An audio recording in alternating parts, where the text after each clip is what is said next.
Então vamos lá no capítulo 22.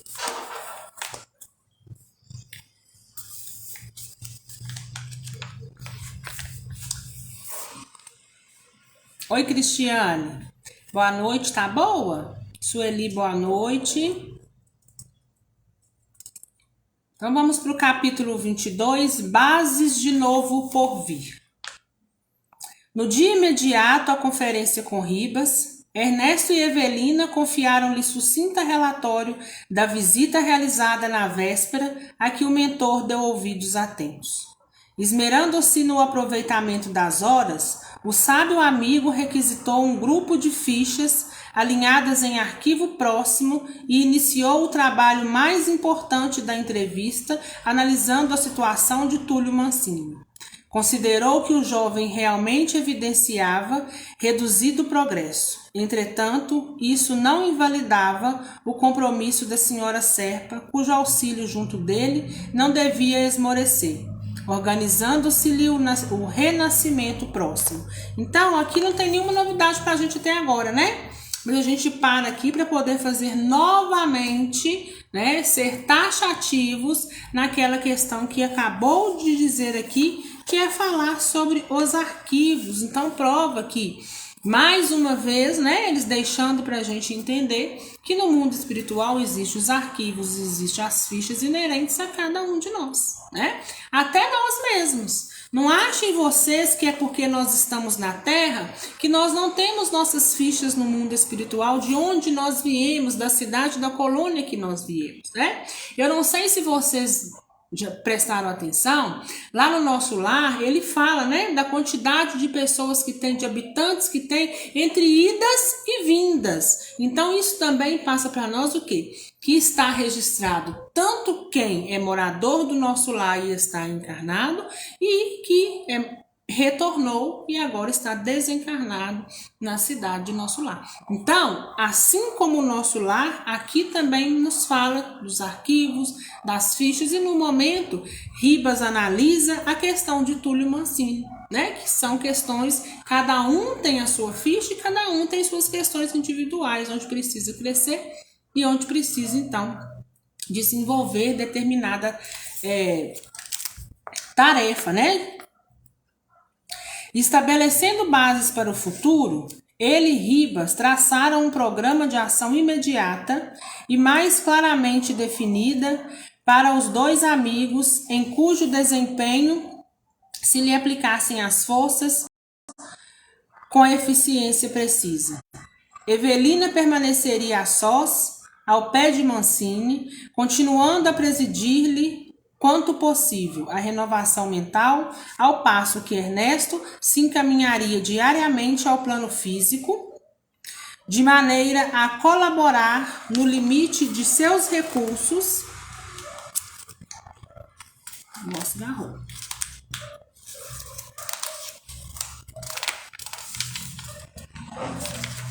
No limite de seus recursos, a benefício de Desidério e de Elisa, carecedores de urgente e fraternal socorro.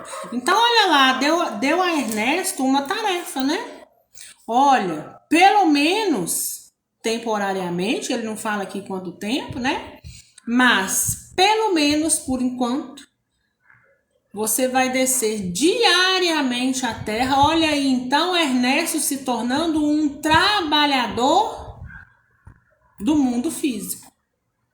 Então, agora Ernesto passa a ter livre acesso à terra? Passa, porque ele vai desenvolver tarefas aqui, tá? Então, espírito que tem esse livre acesso à terra, que vai e volta na terra, é porque tem tarefas a fazer aqui. Porque, do contrário, ele permanece no mundo espiritual, tá? Entendera-se com diversos diretores de serviços domiciliados em esferas superiores e granjear autoridade suficiente para funcionar na solução dos problemas alusidos aos renascimentos que se fizessem necessários em favor do reequilíbrio do grupo. A moça, porém, no registrar-lhe as intenções, raciocinou pesarosa. Instrutor Ribas, não me será concedido, então, visitar meu pai e abraçá-lo agora?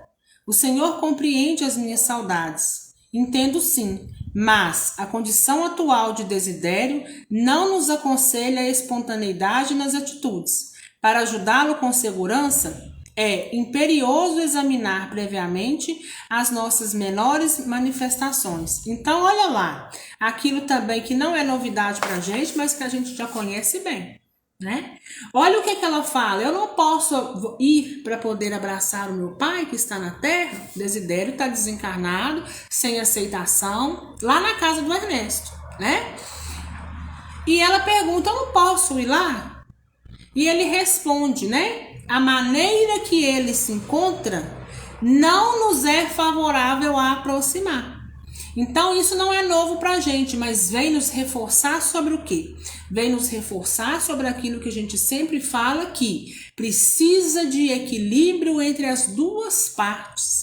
Então, às vezes, vocês ficam pesarosos, não tem notícia, não tem isso, não tem aquilo, a casa tá uma casa toda desequilibrada, desarmoniada, né? Então, como que vai fazer para que um espírito também recém-chegado, 2 anos não é tanto tempo assim, né?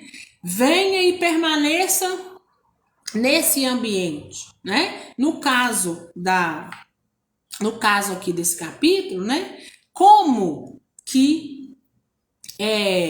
ela vai vir, a Evelina vai vir para poder abraçar o pai, com o pai nessas condições, arredio, né?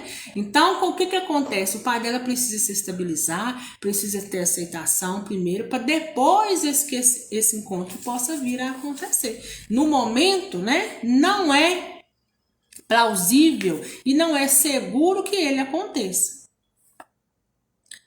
Mesmo as minhas, até mesmo as suas maneiras de filhas entram em linha de conta.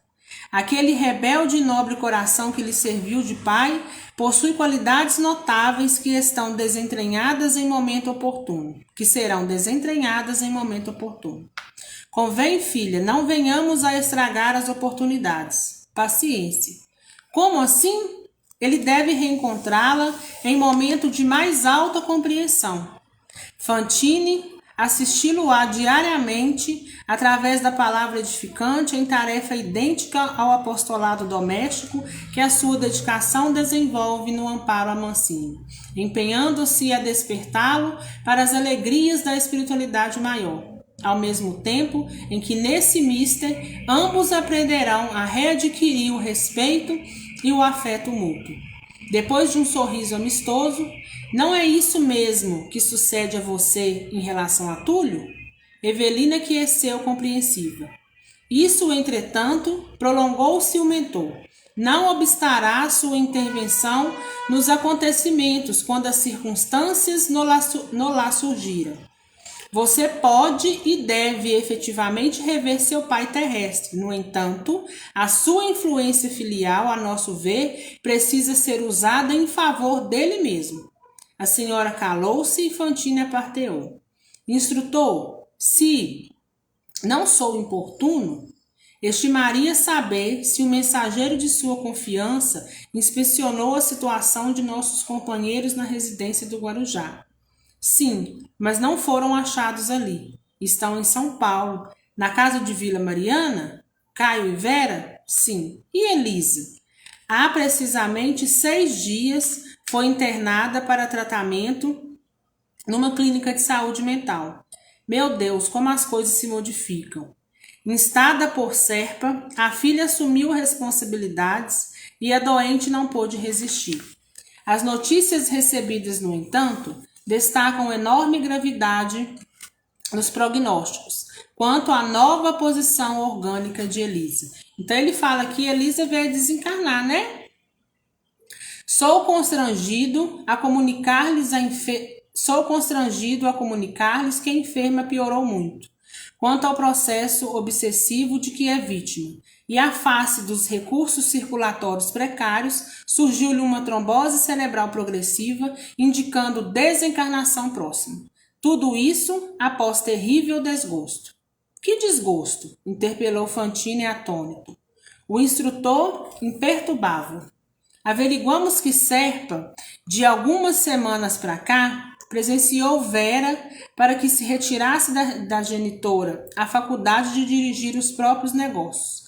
Advogados de muitas relações, muniu-se de influências diversas e assim que convenceu a futura sogra a hospitalizar-se para o tratamento, assegurando não passaria de 2 a 3 dias, obteve com as certidões devidas o despacho da autoridade competente favorável aos seus propósitos e apresentou esses propósitos aos amigos em todas as providências, como sendo da jovem a quem promete desposar. Claro que o choque para Elisa foi algo muito doloroso, ao reconhecer na instituição de saúde em que se encontra a impossibilidade de mobilizar os seus recursos econômicos. Isso porque, apesar de obsessa, está perfeitamente lúcida. Para nós, é a criatura de mediunidade torturada com fenômenos psíquicos por agora incompreensíveis a quantos lhes desfrutaram a convivência. Para Serpa e Vera, é um caso de senilidade precoce. Caio, então agora, a frase excitante de Ernesto esmoreceu-lhe na boca. Ribas, no entanto, completou. É o procurador de nossa doente e da filha com poderes legais para manejar-lhes todos os bens. Então veja lá, né? Parte que ela teve um desgosto por essa questão de uma interdição de Caio, né? Caio está aí próximo a casar-se com Vera, e ele, de uma certa forma, como que é o nome da moça? A mãe? Gente, estava aqui agora. Então, vamos lá. A mãe da Vera, né? Ela foi o quê? Hospitalizada. Ele fez, então, lá toda uma documentação e agora Caio, que é responsável e as representa, né? Então, ela teve esse desgosto, piorou muito e foi aí vítima aí, né? De uma trombose cerebral. Ante os dois interlocutores espantados, à vista dos fatos e admitido o imperativo de nosso entendimento tão arejado quanto possível, e é forçoso informar você, Fantine, de que os seus terrenos em Santos já foram vendidos anteontem, conforme resoluções de Serpa, que se insistiu na posse de alguns milhões de cruzeiros a título de corretagem. Não digo isso como quem julga o comportamento menos feliz de um companheiro, mas sim porque necessitamos planejar o futuro com a obrigação de nos determos em minudências mesmo indesejáveis. Então vamos lá, né, gente? Então olha aqui, no momento oportuno e com equilíbrio, o que passa para nós quando o instrutor Ribas conta para Ernesto o que está acontecendo lá? Olha, esses seus terrenos foram vendidos. Isso aqui aconteceu. Não é fofoca e muito menos querendo julgar, né, o comportamento de Caio, mas já é projetando um futuro, porque Ernesto não vai descer, Ernesto não vai começar a vir diariamente para poder tentar ajudar o Desidério, então ele não pode chegar aqui e encontrar nenhuma surpresa que possa o desequilibrar.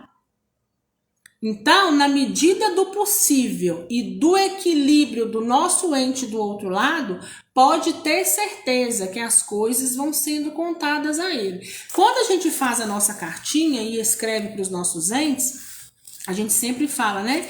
Vamos contar as coisas positivas, porque as coisas positivas a gente sabe que vai elevá-los, né? E as coisas negativas a gente deixa a cargo da espiritualidade contar quando assim houver a oportunidade e puder de fato fazer, né? Então, no momento adequado, todas as respostas vão chegar, bem como também vai chegar tudo o que está acontecendo por aqui. Desde que o nosso ente desencarnado tenha, então, o quê? Equilíbrio. Que ladrão! O grito acusativo de Ernesto vibrou ensopitado. Meu Deus, mais uma vez Caio malfeitor? Ribas fixou um gesto de paternal benevolência e, após a contradita, evitemos a crueldade, fujamos de qualquer violência. Indispensável envolver Serpa e Vera em ondas de nosso melhor simpatia. Por quê? Bradou Fantine desolado.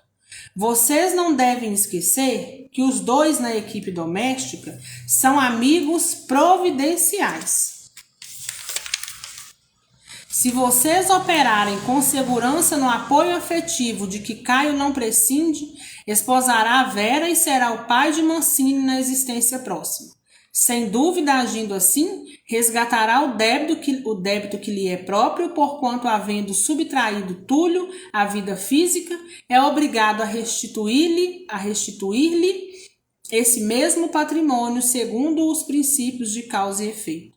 Além disso, porém, tranquilizará Evelina, encarregando-se no mundo da reeducação de um espírito cujo destambelho emotivo tanto trabalho vem custando a nossa amiga. Então, o que ele fala aqui, né? Que apesar de todos esses acontecimentos, apesar de tudo isso que o Ernesto está sabendo, que foquem naquilo que eles têm para poder fazer. Que é o quê? Inserir Túlio novamente ao seio dessa família, porque Caio tem com ele um débito, Caio tirou-lhe a vida, Caio precisa então dar a ele a oportunidade, né, de vida novamente, uma vez que tirou, ele repor essa vida no sentido de ser pai desse espírito que um dia ele ceifou a vida, né? Então, para manter nesse foco. Porque aquilo, o restante que Caio faz, não nos diz respeito.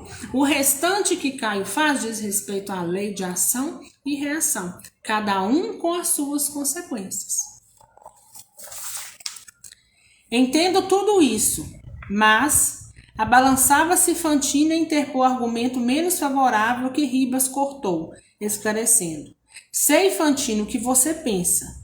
Você é apegado ainda à família consanguínea que o Senhor lhe emprestou na terra? Emprestou, viu, gente? O Senhor nos empresta a nossa família. Então, nenhum de nós, nenhum familiar nosso, seja nosso cônjuge, seja nossos filhos, seja nossos pais, é propriedade nossa, né? Assim como nós temos o nosso corpo físico emprestado, a nossa casa nos é emprestada e nossos familiares também. Todos somos livres, tá? Reconhece que Serpa conheceu a apoderar-se daquilo que foi sua razoável fortuna. Você indiscutivelmente não se deve iludir. Assim como já negociou os lotes que lhe pertenciam em Santos, disporá talvez de todo o material que você aprecia ainda como sendo seus apartamentos de aluguel em São Paulo, a sua residência de Guarujá, as suas apólices, as suas joias, os seus depósitos bancários e até mesmo o seu pequeno mundo doméstico de Vila Mariana. Aceite a realidade, meu amigo. Todas as suas propriedades no campo físico, mediante a desencarnação, passaram ao domínio de outras vontades e ao controle de outras mãos. A vida reclama o que nos empresta, dando-nos em troca, seja onde seja, o que fazemos dela junto aos outros. Todas as transformações a que nos referimos virão na certa logo.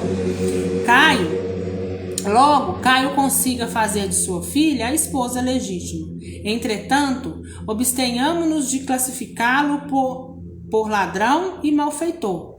Ele é sim um filho de Deus, tanto quanto nós, sacando no futuro, tomando hoje por empréstimo a sua viúva e a sua filha os recursos que você lhes deixou, por fruto de uma existência imensamente laboriosa, julgando que realiza brilhante proeza de inteligência. Entretanto, a pessoa enganada é ele mesmo, o nosso pobre amigo. Então, mais uma vez, ele lá reiterando, né? Por isso que a gente não pode ter um olhar para uma pessoa e julgá-lo tanto. Primeiro, que a gente tem que ter isso em mente, que aquilo que nós temos aqui é emprestado, é temporário. Nós vamos desencarnar e vamos voltar como nós viemos, sem nada. Nós vamos levar boas e más ações, né? É isso que nós vamos levar. E a gente não tem que ter uma outra ótica também de não julgar tanto o outro, porque a gente não sabe do nosso passado. A gente não sabe se nós também, em um passado pretérito, nós também não fizemos as mesmas coisas ou talvez pior, né?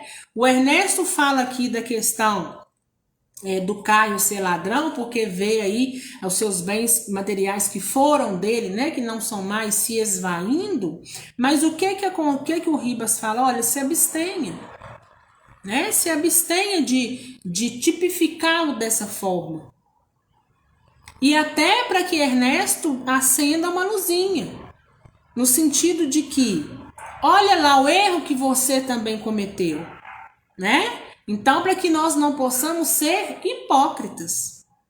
Porque às vezes a gente está aqui defamando e falando do outro e a gente não tem ciência hoje, né? Porque graças a Deus, graças à sua misericórdia, nós passamos pelo corredor do esquecimento e voltamos como página em branco. Mas um dia, quando toda a nossa consciência recobrar, pode ser que a gente veja atrocidades que a gente tenha feito infinitamente maiores e superiores àquelas que a gente julga, né? Então, às vezes, isso é inerente do ser humano, né? Querer julgar demais, querer, às vezes, dar uma certa lição de moral, né? É lícito a todos nós, cada um de nós, darmos a nossa opinião, ter o nosso senso crítico formado, né? Fazer o nosso juízo de valor em determinada circunstância, mas ter também esse olhar, né? E averiguar se eu não estou indo longe demais. Porque às vezes aquele caminho que eu tanto penetro e tanto julgo é um caminho que lá atrás eu também caminhei e andei por ele. Então, eu não tenho propriedade nenhuma para estar ali julgando, para estar ali falando e manifestando dessa forma. Mas como o mentor sereno clareou o assunto? Suponho sonhorear largos créditos. Caio apenas assume largas dívidas perante as divinas leis. Retendo os patrimônios materiais de Elisa e Vera, experimentará instintivamente a fome de ação para enriquecer-se cada vez mais. Apaixonar-se-á pelo dinheiro e tão cedo se sentirá saciado. Ao invés de aproveitar as alegrias da vida simples, andará distante da verdadeira felicidade, escravizado que ficará por muito tempo a ambição de ganhar e ganhar, amontoar e amontoar. E isso tudo no fim será revertido em benefício, sabe de quem? Estimaria saber, apontou Ernesto estomagado, dos seus familiares. Meu caro e principalmente de Elisa, a quem ele presentemente impele a desencarnação prematura. Então, o que ele fala aqui? Olha, deixa Caio lá com a ambição dele, né? Ele vai se perder, dentre todas essas atitudes dele, ele mesmo vai se perder. Porém, ele vai ficar lá a cargo das leis de ação e reação, mas porém, no fundo, no final de tudo, quem será beneficiado? Né? Elisa e esse filho que está vindo.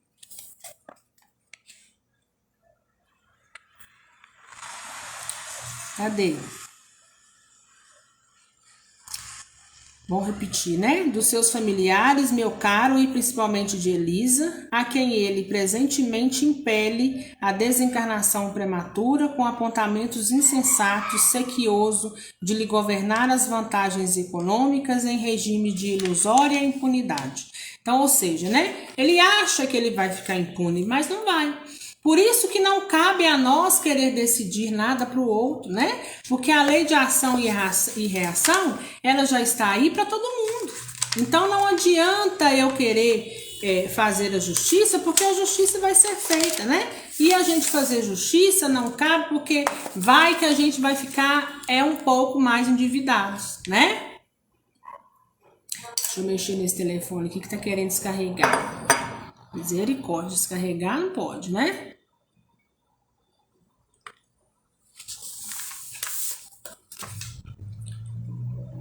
Ó, explique-nos, solicitou Ernesto ansioso. Ribas apanhou o pequeno mapa dentre os papéis que compulsava e elucidou, indicando figurações aqui e ali. Então, olha lá, né? O mundo espiritual mais uma vez organizado, tudo mapeado, os projetos reencarnatórios tomando os rumos e as estradas que precisam tomar. A desencarnação de Elisa está prevista para breves dias, mas o renascimento dela, depois de reequilíbrio seguro em nossa instância poderá ocorrer conforme nosso esquema dentro de 5 a 6 anos. Então, olha lá, né? Exceção, né? Elisa está com o projeto de reencarnar logo, de ser quase que um bate e volta. E a gente sabe que isso é exceção, né? A gente sabe que a regra é que demore muito tempo por lá. Mas olhem, Elisa ainda é encarnada, né? Elisa, mãe de Vera, ex-esposa de Ernesto, ela ainda é encarnada e ele já projetando a sua volta, né? E tudo existe um porquê, tá? Não é, vou projetar a volta aqui, como se diz, a Deus dará, não, viu? É porque tem uma razão de ser desse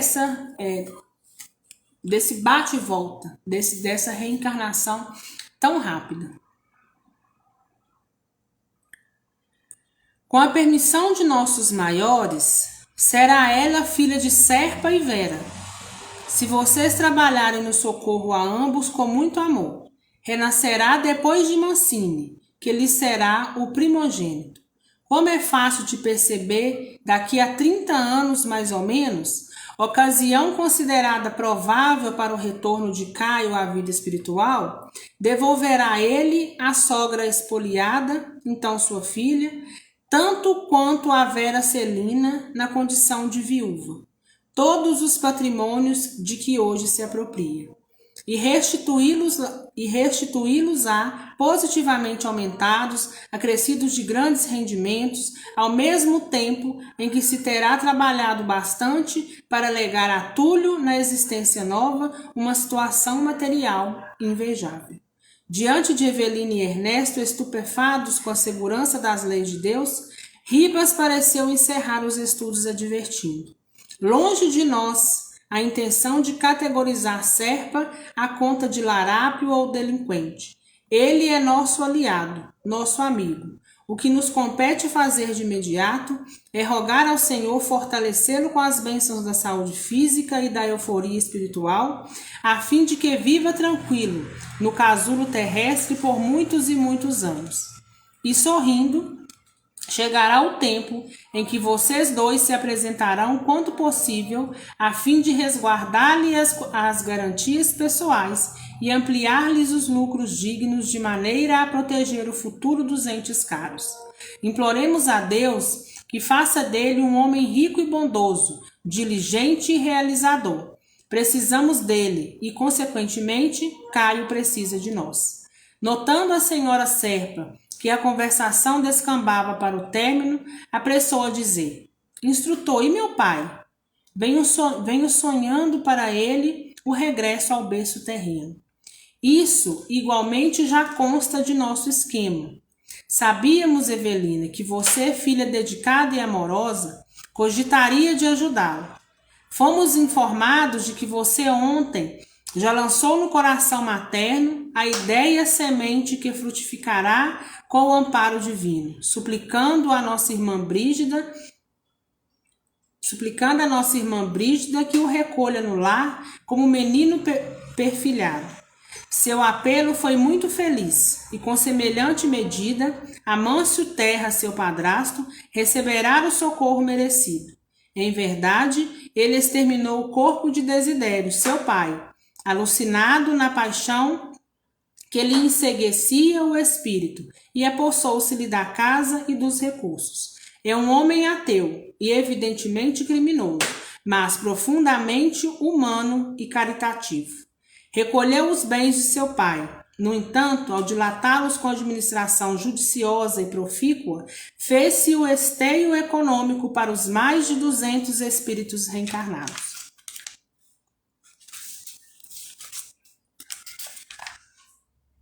Mais de 200 espíritos reencarnados, os seus servidores e rendeiros, com os descendentes respectivos.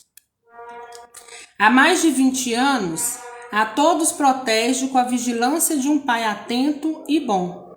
Nunca abandonou os que enfermassem, nunca desprezou os caídos em prova, nunca deixou crianças ao desamparo. Sim, ele assassinou Desidério, seu pai, e responderá por essa falta nos tribunais da vida, mas escravizou-se à brígida da sua genitora, de quem procura satisfazer os menores desejos na posição de marido honesto e fiel.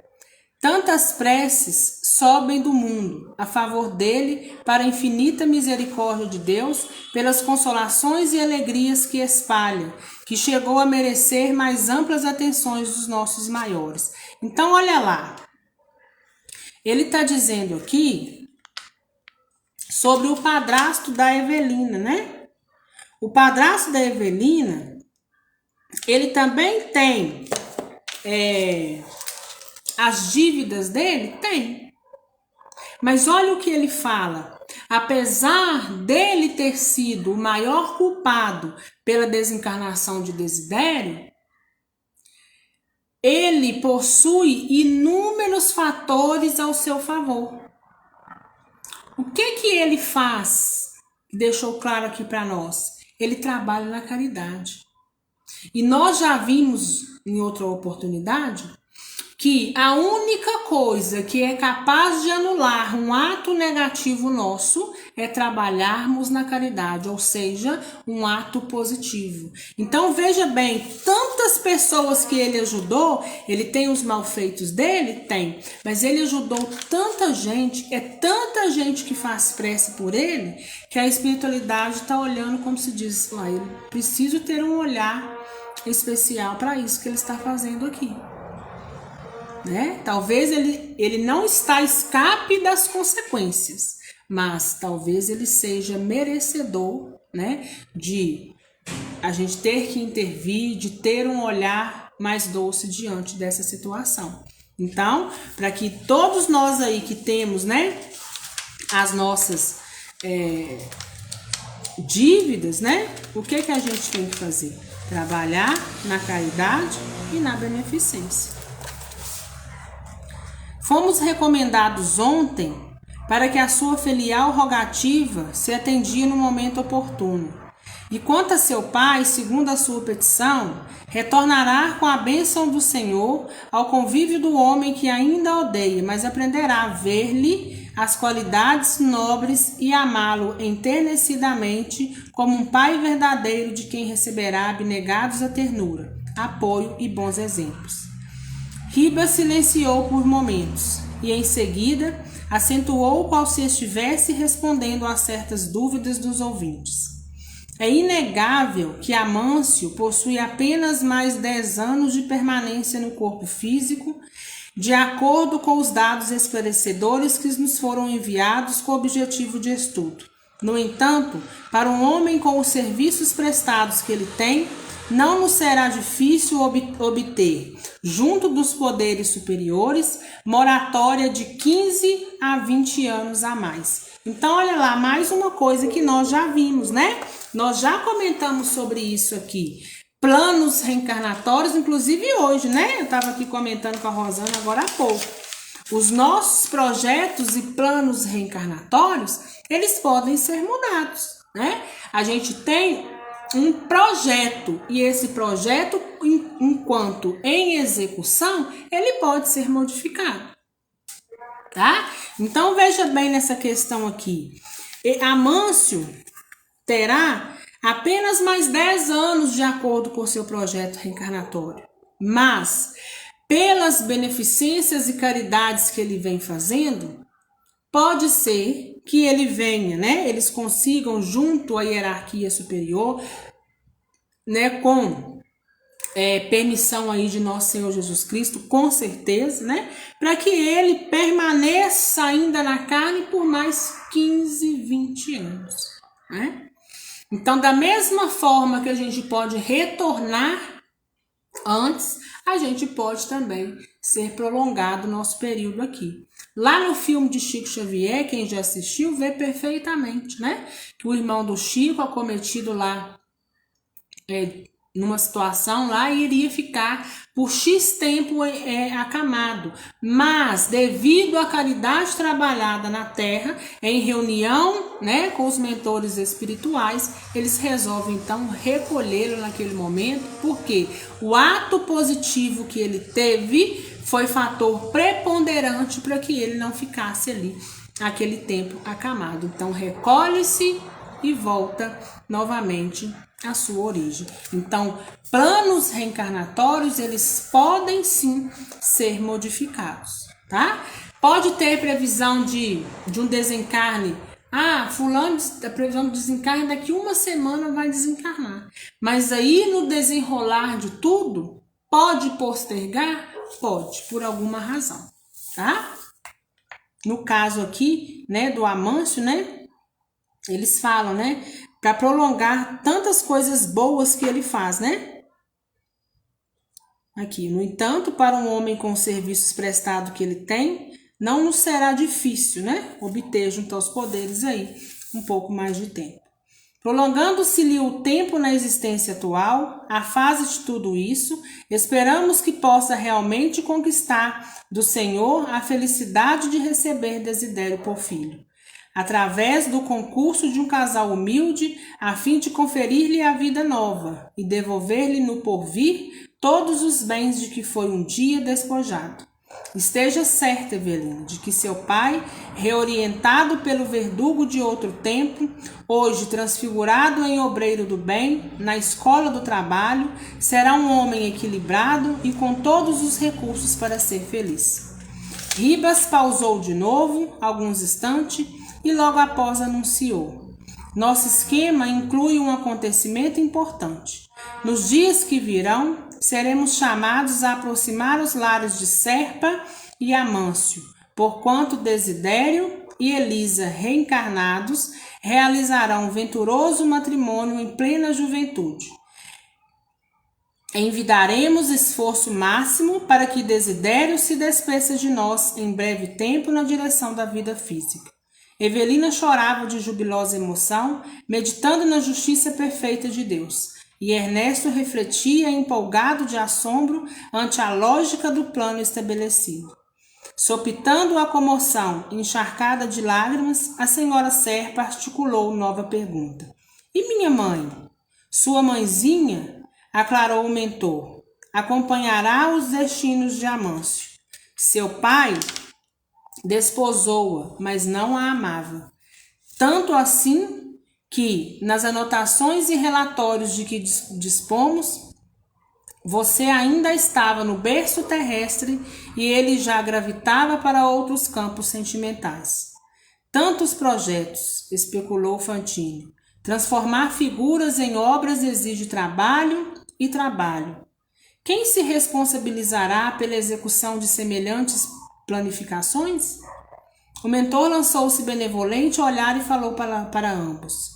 Vocês já ouviram falar em guias espirituais? Ernesto e a companheira esboçaram silenciosos gestos de estranheza. E Ribas, pois é, vocês dois serão os encarregados do serviço em perspectiva com todas as tarefas satélites que lhe forem consequentes. Esforçar-se-ão para que Serpa e Vera se consorciem, para que Elisa se recupere após a desencarnação no menor prazo possível, para que Desidério volte ao renascimento físico nas condições desejáveis, e auxiliarão ainda Elisa no retorno à terra, com o dever de amparar-lhes o berço e a meninice, além de que estarão colaborando não só para que a futura genitora de Desidério conquiste recursos adequados a acolhê-los no claustro materno, como também para que o nosso amigo a reencarnar venha sentir-se convenientemente instalado na posição de filho adotivo. E nada de esquecer nosso Mancini, que prossegue requerendo atenções especiais, os encaminhamentos dele no futuro, o enlace de Elisa e Desidério, mais tarde, depois das providências com que nos empenharemos a reaproximar as famílias Terra e Serpa. Então vejam lá, né, gente? Nada é por acaso. Olha lá o rumo que vai se tornando as coisas. E aqui a gente abre dois parênteses para a gente poder comentar duas coisas. Vejam bem, Ernesto e Evelina, a gente sabe que eles não têm tanto tempo assim de desencarnado, mas estão equilibrados e estão aptos aí a exercer tarefas, né? E agora vem aí por uma grande tarefa, esse pessoal todo aí reencarnando, né? E eles tendo que ser guias, mentores, né? Então, primeiro a gente tem que entender o seguinte, né? Quem são esses mentores, né? Aquele mentor que te ajuda, que te intui, que está te assistindo desde quando você subiu lá, né, para o setor de reencarnação para que você viesse à Terra, ele sabe de todo o seu projeto, ele sabe no momento adequado onde ele tem que trabalhar. E outra coisa, veja que tanto de trabalho, olha que tanto de coisa, né, que estão aqui para Evelina e Ernesto tomarem conta. É trabalho e trabalho para muito e muito tempo, trabalho árduo, e por isso que a gente não pode, às vezes, ficar ocupando a espiritualidade com poucas coisas, porque a espiritualidade tem muito trabalho. Então imagine se Ernesto e Evelina, há pouco tempo, né, que eles estão lá, com o entendimento que agora eles já, né, cada um tem um nível mais elevado do que quando eles chegaram, né, que estavam cheios de dúvidas. Olha lá agora a tarefa que passa para eles, né? Então eles têm muito o que fazer. Então a espiritualidade não está a todo tempo ao bel prazer debruçado sobre nós. Debruçado sobre nós está o nosso mentor, mas os nossos mentores, os nossos guias, têm os momentos adequados de vir, de trabalhar, de voltar. Eles não estão 24 horas compenetrados conosco, como muitos acham que eles estão. Muitos acham que os mentores estão 24 horas conosco, né? Principalmente a gente que trabalha diretamente com, né, a palavra espírita. As pessoas acham, no meu caso, por exemplo, que Roberto está comigo 24 horas, e não está. Roberto tem outros afazeres além de mim, né? Não foi dado a ele a tarefa de apenas trabalhar comigo, mas de trabalhar com tantos outros. Então, no momento adequado de estar, de intuir, de aconselhar, de tentar colocar no caminho certo, de puxar a orelha, de colocar alguma coisa em pauta para discussão, ele estará presente. Fora disso, ele estará trabalhando. É igual os nossos pais, né? Os nossos pais, em um determinado momento, estão conosco. Quando a gente aprende a caminhar, nossos pais vão trabalhar, outras pessoas cuidam e assim vai crescendo, e nossos pais têm outras coisas para poder fazer. Nem sempre um pai e uma mãe pode ficar 24 horas, né, ali em cima de um filho para saber o que ele está fazendo. Por quê? Porque tem outras coisas que o chama, né, que ele precisa fazer para que aquilo que está proposto naquele lar possa se concretizar, né? Ou seja, os pais precisam trabalhar para que possam trazer o sustento para casa. Então, às vezes, nem sempre os pais podem ficar 24 horas. E assim os filhos vão crescendo, e assim nós também vamos nos desenvolvendo, né? E cada vez a gente tende a precisar um pouco menos quando as coisas vão chegando, né, nos eixos. A gente sempre vai precisar dos nossos pais. Isso a gente sabe que pais às vezes são insubstituíveis, mas à medida que a gente vai crescendo, a tendência é a gente ir cortando mesmo esse cordão umbilical, né? Então é assim com nós encarnados e com os desencarnados também. Então é todo mundo muito cheio de tarefa, muito cheio de coisas a fazer para que possa dar certo, né? E mais uma vez a família como desafio, mais uma vez a família como primeiro laço afetivo de amor, para que possam ali um aprender a amar o outro, para quando precisarem retornar e saberem as reais identidades, o amor que cada um, né, aprendeu a nutrir pelo outro seja bem maior, e o perdão então possa ser dispensado, e aí possa estar anulado aquele ato negativo que aconteceu há tantos e tantos anos atrás. É a misericórdia divina que vem para a gente e que muitas das vezes a gente não sabe enxergar essa misericórdia, né? Nem sempre as respostas são aquelas que a gente quer, né? Mas geralmente é as respostas que a gente precisa. Mas a gente ainda assim, por mais difícil que seja, que não é fácil, a gente precisa perseverar e continuar no caminho. Num gesto marcante de bom humor, trabalho para 30 anos, meus amigos, para início de ajuste. Considerem-se vinculados à nossa cidade em serviço, no mínimo de 30 anos pela frente. E quando o Ribas fala isso para Ernesto e Evelina, olha, 30 anos de trabalho, viu? No mínimo, para poder começar a colocar nos trilhos aquilo que precisa ser colocado. Então, o que ele já nos passa? Que em menos de 30 anos, Ernesto e Evelina não reencarnam, né? Eles tenham aí as tarefas que eles precisam fazer. Então, se já tem 2 anos que eles estão lá, 2 anos e alguma coisa, né? Então, a gente sabe que por 32 anos, pelo menos, eles não têm ainda projeto de reencarnar. Mas eles estão trabalhando lá em prol da família, né? E aí a gente vê que existe aqueles que precisam voltar com uma certa urgência, mas a regra não é essa. Ernesto contemplou Evelina, tomado de profundo enternecimento, e pensava que ela e ele haviam sido rechaçados da memória dos que mais amavam, quando que totalmente esquecidos, recusados, afastados, substituídos. A ex-senhora Serpa, pois que a moça se reconhecia francamente liberada pelas atitudes de Caio quanto ao prosseguimento de qualquer compromisso de natureza afetiva, fixava Ernesto e sintonizava-se-lhe com a onda de ideia e emoções. A Evelina achava que ela iria reencarnar e iria ficar com o Caio, né?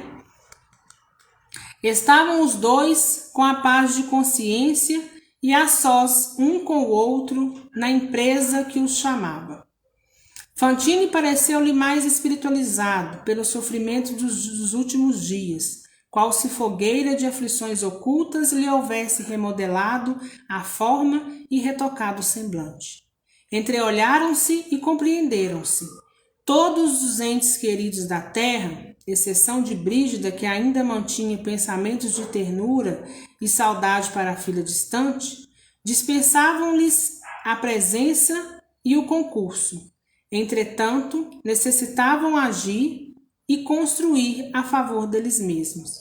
E ao modo de aliados que se reencontravam para veneráveis mistérios no campo da vida, se prometeram, sem palavras, irmanar os corações, transferindo um para o outro os sagrados tesouros afetivos que se lhe desenvolviam da terra, convencidos de que precisavam da escora recíproca para a longa jornada que se lhe descerrava aos anseios de redenção.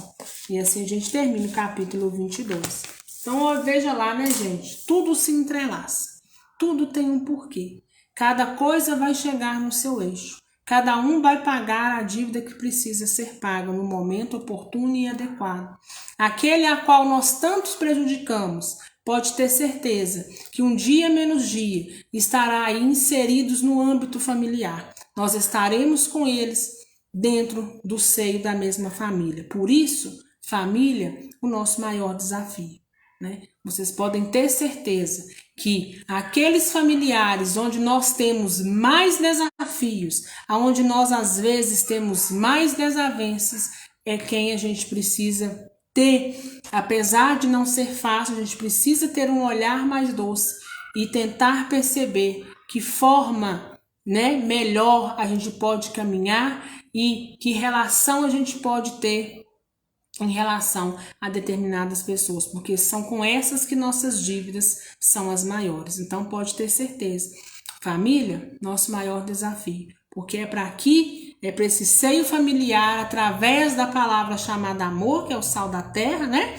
É através dessa palavra amor, é através do seio familiar que existe muitos amigos, inimigos e muitas das vezes acerto de contas, tá? Alguma dúvida, gente?